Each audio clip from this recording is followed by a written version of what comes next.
네. 여러분 안녕하세요. 체포영장은 유효 기간이 7일 동안입니다. 일주일입니다. 윤석열 대통령 체포영장 발부된 지 오늘이 딱 7일째입니다. 1월 6일. 그래서 체포영장의 유효 기간이 오늘 만료가 됩니다. 그래서 오늘 마지막 날 월요일인데 체포영장 집행 제2차 시도가 있을지 모른다. 이런 얘기가 나돌고 있습니다. 여기서 한 가지 꼭 말씀드려야 될 부분이 있습니다. 지난번에 그 체포영장을 집행하러 경기도 과천에 있는 그 정부 종합청사 단지 내에 제5동 5번째 건물 안에 있는 공수처, 그 이제 공수청사가 있는데요. 거기에서 체포영장 집행을 위한 수사관들 K5 2대, 카니발 3대, K5 세대, 카니발 2대인가요? 아무튼 전체적으로 5대의 차량의 수사관들 30명이 나눠 타고 음, 이제 서울 한남동에 있는 대통령 관저를 향해서 출발을 한다. 반포대교를 건넜다. 강경북로를 탄다. 아니 세상에 어느 나라에 범죄 피의자를 체포하러 가면서 온 동네 사방에 다 공개하고 미리 공지하고 아닌 말로 공수처 건물 안에서 전화 걸어가지고 야 정문 앞에 기자들 많이 와 있어 방송 카메라 있어 오케이 이제 이 시간에는 나가도 되겠군 다 전부 다 알려 지금 잡으러 간다고 원룸의 체포조 출동이 어디가 있습니까? 이거는 처음부터까지 쇼입니다. 쇼. 체포영장이 발부됐다는 것을 세상에 알리는 것도 이것도 매우 이례적인 일입니다. 체포영장을 청구를 했다. 체포영장이 발부가 됐다. 다 세상에 알리고 그 다음에 체포영장을 집행하러 떠나는 날 그것을 텔레비전 카메라를 비롯해서 온 언론에 다 공지하고 그러면서 그 이 체포조 차량이 과천을 출발해서 남태령 고개를 넘어서 반포대교를 진입하고 이것을 전부 다 언론이 추적할 수 있도록 해주고 참 이것을 그러니까 이러한 일들의 본질을 우리가 뚜렷하게 보고 있어야 된다. 이게 바로 공수처와 공수처를 그 뒷배를 조정하고 있는 어떤 세력들의 거대한 정치쇼. 대통령이 체포가 되든 안 되든 그것과 무관하게 일단 국민들에게 완전한 망신주기 쇼를 벌써부터 펼치기 시작하고 있는 것이다. 그런 본질 속에서 오늘 뭐 제2차 쇼를 또 할지 체포 시도를 할지 모른다. 지금 대통령 경호처에서는 그 관저 주변에다가 시가 있는 철조망까지 원형 철조망 있죠? 이렇게 둥글게 이렇게 몰아서 이렇게 쭉 설치해 놓은 그 가시 철조망 사진에 나왔더라고요.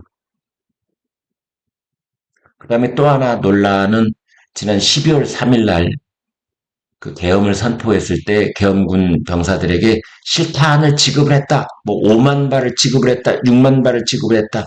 이 논란이 하나 있는데 대통령실에서는 그 대통령 변호인 측에서는 전면 부인을 했습니다. 대통령은 오히려 실탄을 가지고 가지 말라고 했다라고 다 부인을 했습니다. 또 김용현 전 국방장관 공소장이 공개가 됐는데 윤석열 대통령이 개엄 9일 전에 명태균 의혹을 언급을 하면서 이게 나라냐? 극단 대책이 필요하다. 라는 말을 했다는 것이 적시되어 있다고 합니다. 그런데 여러분, 이게 나라냐? 이 말은 사실은 이렇습니다. 문재인 정권 때 모든 신문들이 줄기차게 지적해온 그 문재인 정권 비판의 슬로건이 이게 나라냐? 이거였습니다. 이게 윤석열 대통령이 어느 날 갑자기 입에 울린 말이 아니고 이게 나라냐? 제가 잘 아는 저희 그 논설위원 때 그 동료였던 박정훈 논설실장이 이게 나라냐? 라는 제목으로 문재인 정권 때 칼럼니를 써서 낙양의 집가를 흔들었던 적도 있습니다. 윤석열 대통령 입장에서는 탄핵발이 29번, 특검발이 20여 차례, 50번 가까운 자고 일어나면 탄핵, 자고 일어나면 특검, 탄핵, 특검, 탄핵, 특검. 사회질서가 극도로 교란되어 행정기능 수행이 현저히 곤란한 지경. 이게 나라냐. 그런 차원에서 만약 그 말을 썼다면 그게 사실이라면 이렇게 보여지는데 그것을 많은 언론들은 마치 이게 나라냐라는 말이 어떤 불법적인 계엄 선포를 하기 위한 사전에 결심한 바를 고스란히 드러낸 것 아니냐 이런 식으로 보도를 하고 있습니다. 이게 문제인 거죠. 또 한편에서는 이번 기회에 개헌을 해야 된다. 헌법을 뜯어고쳐야 된다.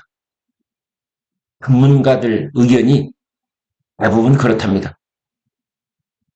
정치 원로들도 그런 말들을 하고 법조인들도 그런 말들을 하고 헌법학자들도 그런 말을 하고 특히 제왕적 대통령제가 한계에 도달했다. 즉 그런 말을 하고 있다는 겁니다. 여러분, 마당은 삐뚤어졌어도 장구는 똑바로 치랬다고, 입은 삐뚤어졌어도 말은 똑바로 하랬다고. 이왕 개헌 얘기가 나왔으니 말은 똑바로 해 봅시다. 지금 우리나라 대통령 제도 자체가 문제입니까? 아니면 그 누구도 견제할 수 없는 무소불위의 국회의원들이 문제입니까? 대통령이 문제입니까? 국회의원이 문제입니까? 우리나라는.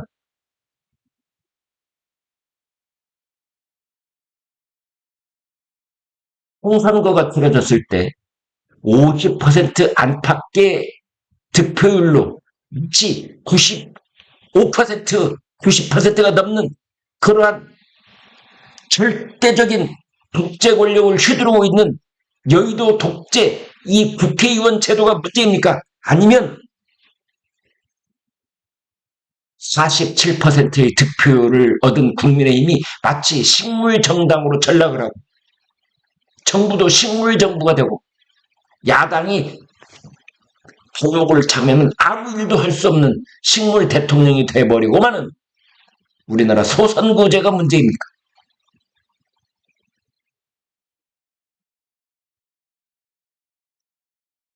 지금 제 생각에 우리나라에서 개헌을 한다면 좋다, 개헌을 하자. 지금 대통령제를 숭봐야 됩니까? 아니면 무소불위의 독재 권력이 가능하도록 되어 있는 국회의원제를 숭봐야 됩니까?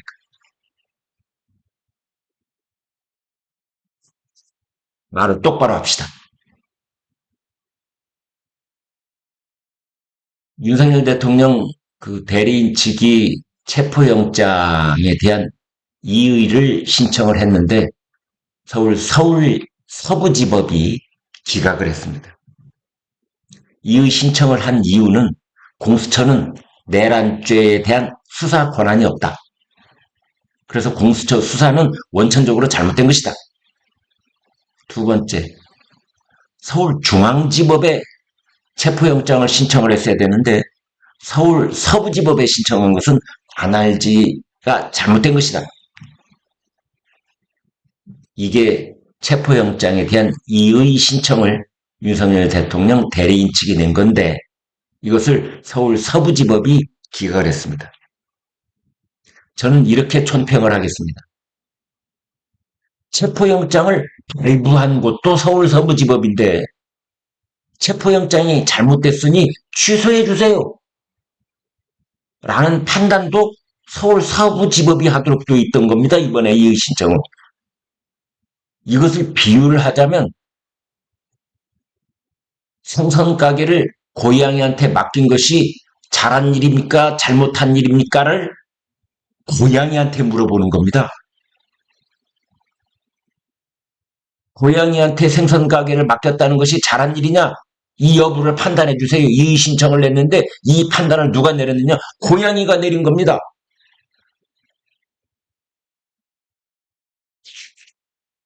이런 빌어먹을 고양이가 어디가 있겠습니까?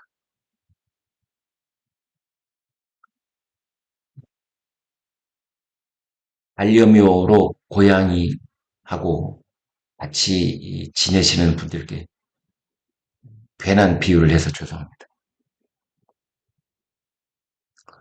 아무튼 체포영장은 오늘이 이제 만료가 되는데 세 가지 가능성이 있습니다. 하나는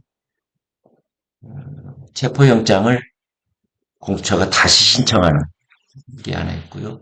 그다음에 체포영장을 그대로 놔두고 그 유효 기간만 연장해달라.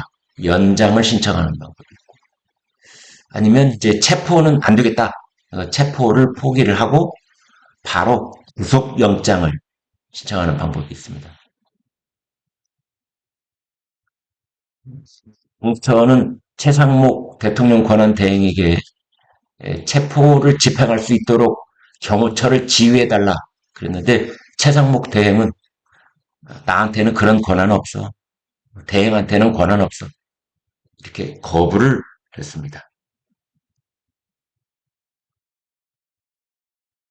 어제 그제 제가 누차 말씀드린 바 있는 이른바 그 대통령 탄핵 소추안에 대한 제2차 변론 준비기일 때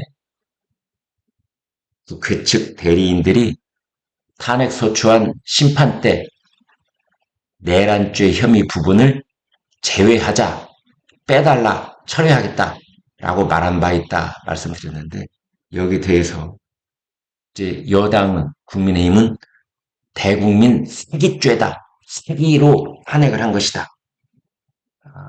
하고 재의결하라. 헌재는 탄핵 소추안을 각하하고 국회는 재의결하라. 이렇게 말했습니다.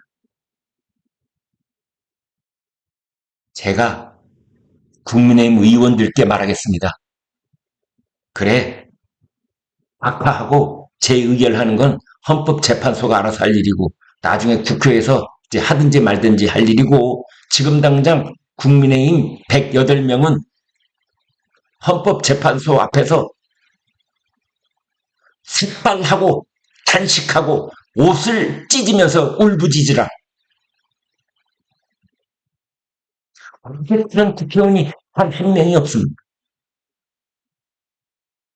아주 오래전에 했던 금지 손가락을 자르는 그것까지는 제가 말하지 않겠습니다만은 뭔가 좀 결기를 보여야 되는 거 아닙니까?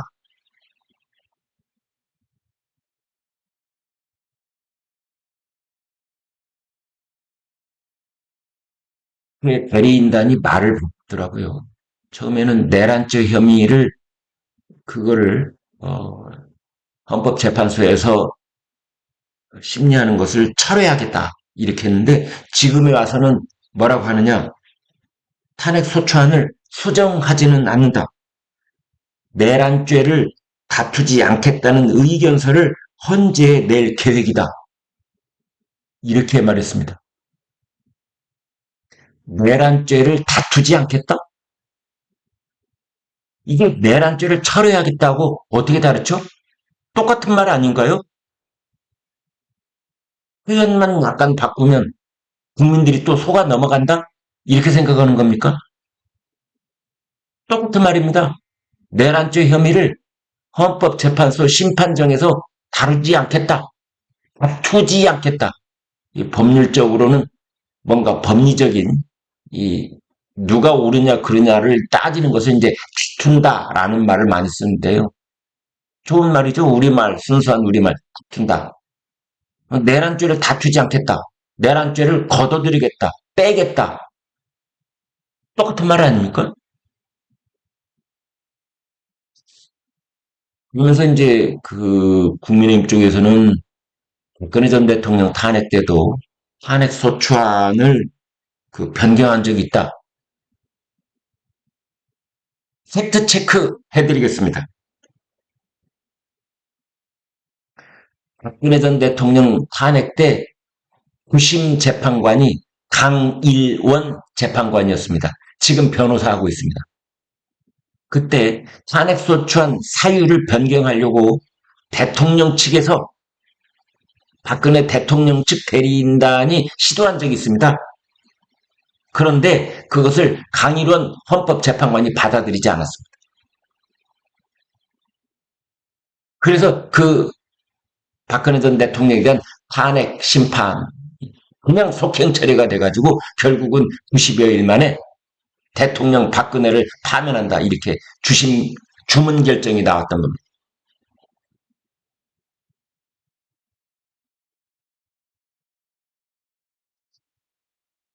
문제적으로 요약을 해서 한마디로 정리를 해드리겠습니다. 우리가 그날 벌어지는 그 미세한 국민에 대해서 현미경을 들여다볼 때도 필요하지만 전체적으로 어떤 일이 진행되고 있는지를 그 본질의 흐름을 꿰뚫어야 될 때가 있습니다. 이 모든 것들은 이재명 대표의 조바심에서 조급증에서 비롯되고 있는 겁니다. 이재명에게는 제3의 길이 없습니다. 오로지 대통령이 되느냐 감옥에 가느냐 둘 중에 하나만 있는 것. 해법 리스크가 그만큼 위중합니다. 이재명 스스로가 판단했을 때 사법 리스크를 모면한 유일한 길은 윤석열 대통령에 대한 조기 탄핵, 그로 인한 조기 대선, 그렇게 해서 대통령 당선의 꿈을 꾸는 것, 이것 말고는 다른 길이 없습니다. 그 길이 무산되는 순간 바로 교도소행 티켓이 예약되기 때문입니다. 그래서 이재명에게 유일한 길은 뭐냐? 제3의 길이 없습니다. 오로지 유일한 길은 뭐냐? 김건희 특검도 아니고 내란 특검도 아니고 유일한 길은 윤석열 탄핵, 60일 뒤에 대통령 선거, 그리고 당선되는 것. 이것만이 이재명에 남은 유일한 길입니다. 그래서 더불어민주당이 지금 하고 있는 모든 것은 거기에 다 집중되어 있는 겁니다. 그래서 헌법재판소의 탄핵 심판 때 내란죄 부분을 빼겠다고 하는 겁니다. 내란죄를 하지 않겠다고 하는 겁니다. 왜? 내란죄 다퉜다가는 시간이 많이 걸립니다.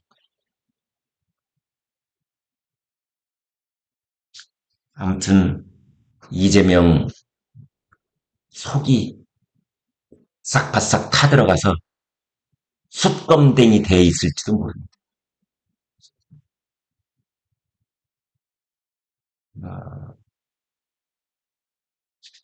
오세훈 서울시장은 이렇게 말했습니다. 이재명 집권을 위한 정치적인 셈법일 뿐이다. 홍준표 대구시장은 이렇게 말했습니다. 헌재 안에 이재명 부역자가 있는가? 원희룡 전 국토부 장관, 이재명을 위해서 헌법을 농락하고 있는 것이다. 유승민 전 의원, 탄핵 사유의 본질은 내란죄였다. 그런데 내란죄를 빼겠다는 것은 말이 안 되는 것이다. 탄핵 소추 원천 무효 아니냐? 여기서 그 유승민 전 의원의 이런 입장이 눈에 띕니다. 네, 여기까지 하겠습니다.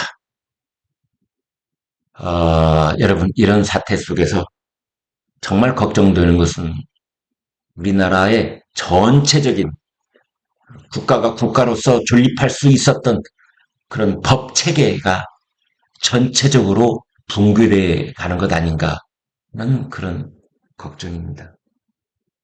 내란죄 수사 권한이 없는 공수처가 온갖 전면에 나서서 내란죄 수사를 지금 서두르고 있는 이런 것.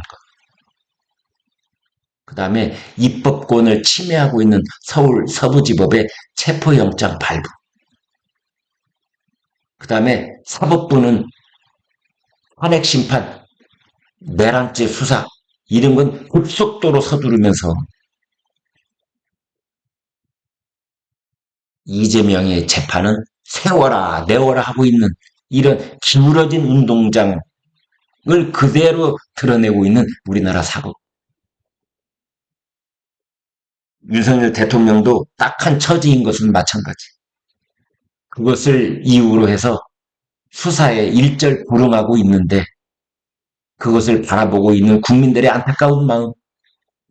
이건 또 어찌할 것인지. 가령 공처가 수사를 경찰에게 모두 이첩할 경우에 그때 윤석열 대통령은 여기에 응할 것인지. 아무튼 국민들의 삶과 마음만 고달파지고 있는 것이 아닌가 이런 생각이 듭니다. 여러분 고맙습니다.